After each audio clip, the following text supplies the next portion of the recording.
Hello everyone! So from Luzon, Visayas, Mindanao, sa lahat po na nanonood po sa aking YouTube channel po. So ngayon, andito po tayo sa Quezon Avenue para po makita nyo kung gaano kaganda yung Pinoy Big Brother. Insert po yung PBB, yung mismo Sana all. natin naririnig. So before po tayo mag-start, intro muna tayo. Let's go!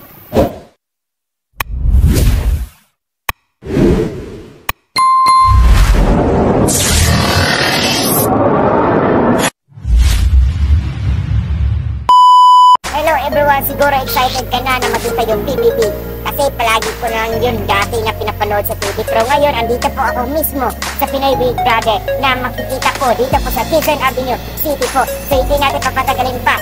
Tara, magpasyal tayo dito sa Pinoy Big Brother. So ito po pala yung Pinoy Big Brother. Wow. So ito yung actual na bahay ni Kuya. So ito, makikita nyo. Pag dito po ako, yun. Yun yung logo na talaga na nakikita mo yung Pinoy Big Brother. Ayun, papunta po dito. Tapos sa kabila din dito. So kapag pumunta ka po dito, kabilang side, dito mo makita yung artista. Sino yung artista? Ricardo Danisay. What?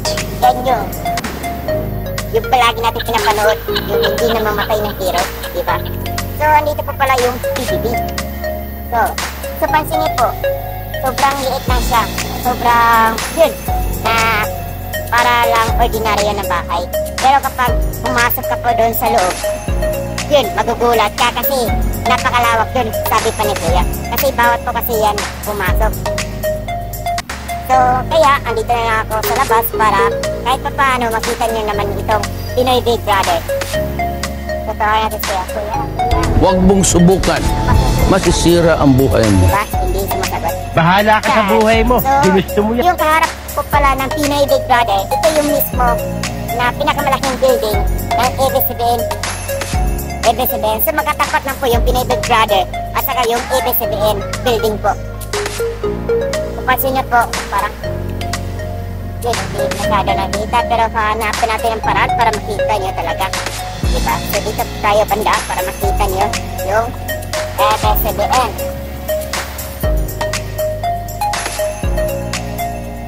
Yun. Yan yung ABS-CBN. Nandun po sa, yan po yung mismong gate ng ABS-CBN. Diba?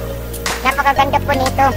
Kasi kailang nakita na talaga na kung gaano kaganda yung mga views na mapansin mo talaga na palagi mo lang nakita sa TV, pero definitely na nakikita mo na ngayon. Kasi kung nga pumunta ako dito from Mindanao to Luzon para lang makita yung Pinoy Big Brother, para lang makita yung ABS-CBN, diba? Pero super sulit naman kasi yun, nakita ko talaga na mismo yung Pinoy Big Brother. Sana Kaya guys, if ever na gusto mo pumunta dito, yun, hanapan mo ng paraan para makapunta dito sa Pinoy Big Brother. So at yun lang naman sa ngayon guys, yung Pinoy Big Brother yung pina-explore natin. So yun, tatapusin ko na itong video na to, and don't forget to like and subscribe sa YouTube channel ko. At pwede na po hindi nyo ito i-share para kahit paano maraming po makakaalam kung saan banda yung Pinoy Big Brother, kung gaano po maganda yung Pinoy Big Brother. Thank you po.